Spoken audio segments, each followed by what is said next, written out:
வணக்கம். நாங்க ஒரு கேள்வியோட இந்த காணொளி ஆரம்பிக்கலாம். நாங்கள் தமிழர்கள் தானா? அப்படி இல்லாட்டி நாங்கள் எங்களுக்கு தேவையான ஒரு விஷயத்தை மட்டுமே கதைச்சு அதற்கு குரல் கொடுக்கிற ஒரு சமுதாயமா மாறிக்கொண்டு வரோமா?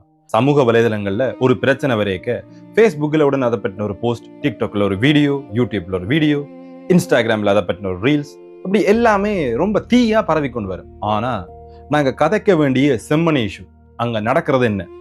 பல ஆண்டுகளாக பதில் கிடைக்காம இருக்கிற கேள்விகள், காணாமல் போனவரோட குடும்பங்கள், அடையாளம் காணப்படாத மனித எச்சங்கள், குழந்தைகள், சிசுக்களோட எச்சங்கள், இப்படி எல்லாமே நம்முடைய கவனத்தை பெற வேண்டிய ஒரு மிக முக்கியமான விஷயம். அதனாலதான் நாங்க கேட்க வேண்டிய கேள்வி என்னன்னு பாத்தீங்கன்னா, ரீச்சாவுக்காக குரல் கொடுத்த தமிழர்கள் செம்மணி இஷ்யூவுக்கு மௌனம் சாதித்ததே. நான் சிவா, நீங்க பார்த்து கொண்டிருக்கிறது தமிழ் டாக்ஸ்.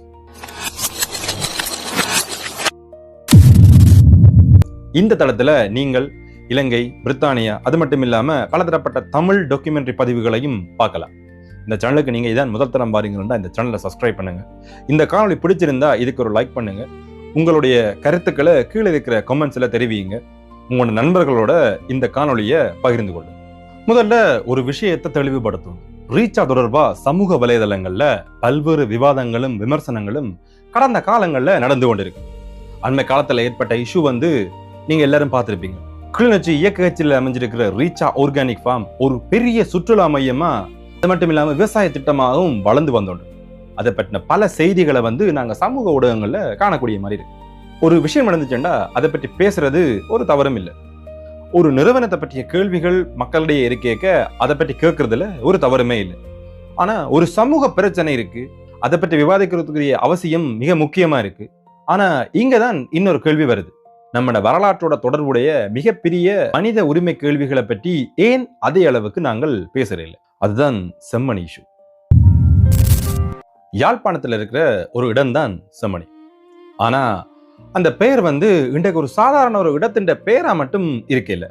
அது ஒரு மிகப்பெரிய கேள்வியின் ஆரம்ப தொடக்க புள்ளியா மாறி இருக்கு. 1990 நடுப்பகுதியில யாழ்ப்பாணத்துல காணாமல் போனவர்கள், அதோட கொல்லப்பட்டதா கூறப்படுற தமிழர்களுடைய செம்மணி மனித புதைக்குழிகள் தொடர்பு பட்டிருக்கு.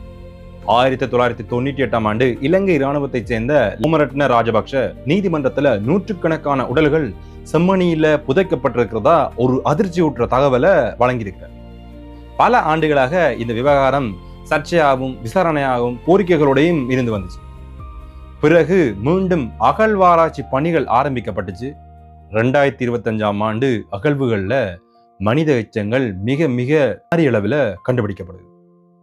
அதற்கு பிறகு எண்ணிக்கை தொடர்ந்து கொஞ்சம் கொஞ்சமா கூடிக்கொண்டு வருது.